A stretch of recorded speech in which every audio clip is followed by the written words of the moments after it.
जय जगन्नाथ सांग मैंने वेलकम कर एक फ्रेश वीडियो को। तो चलतु आज डेरी न करी सीधा सड़क प्रश्नोत्तर राउंड को जावा। आज मुझे बछा बछा किसी जिके प्रश्न सॉरी करंट अफेयर ठीक अच्छे। तो प्रथम प्रश्न रही 2025 मसीहा जातीय क्रीड़ा पुरस्कार रे केते जन खेलाड़ी को अर्जुन पुरस्कार पाई चयन करथिले बा करा जाय छी। ऑप्शन ए 10 जन को, ऑप्शन बी 15 जन को, ऑप्शन सी 17 जन को। तो यार सठिक उत्तर हूँ ऑप्शन सी 17 जन को। तो अर्जुन 17 जन को पुरस्कार पाई चयन करथिले।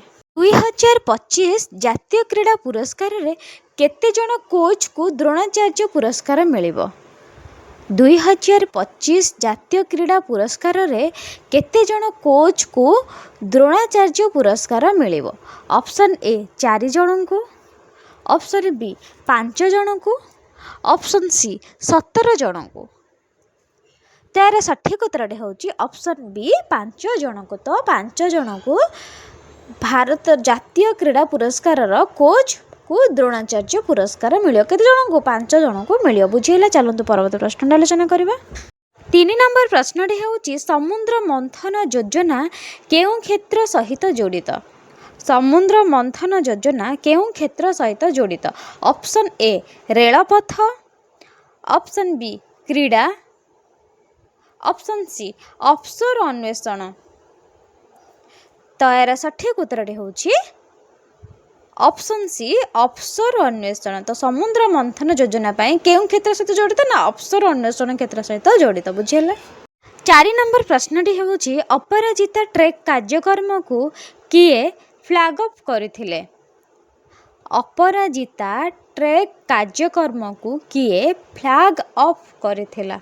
Option A Rajnath Singh, option B Amit Shah, option C Narendra Modi. तो यार सठिक उत्तर हूँ ऑप्शन ए राजनाथ सिंह। तो अपराजिता ट्रेक कार्यक्रम को किए फ्लैग अप करथिले ना राजनाथ सिंह फ्लैग अप करथिले। बुझिएला। भारत आर्मेनिया प्रतिरक्षा सहयोग एमओयू केउं सहर रे स्वाक्षर पाइथिला बा स्वाक्षर होइथिला। भारत आर्मेनिया प्रतिरक्षा सहयोग एमओयू केउं सहर रे स्वाक्षर होइथिला। ऑप्शन ए नुआ Delhi, option B Mumbai, option C येरेभान।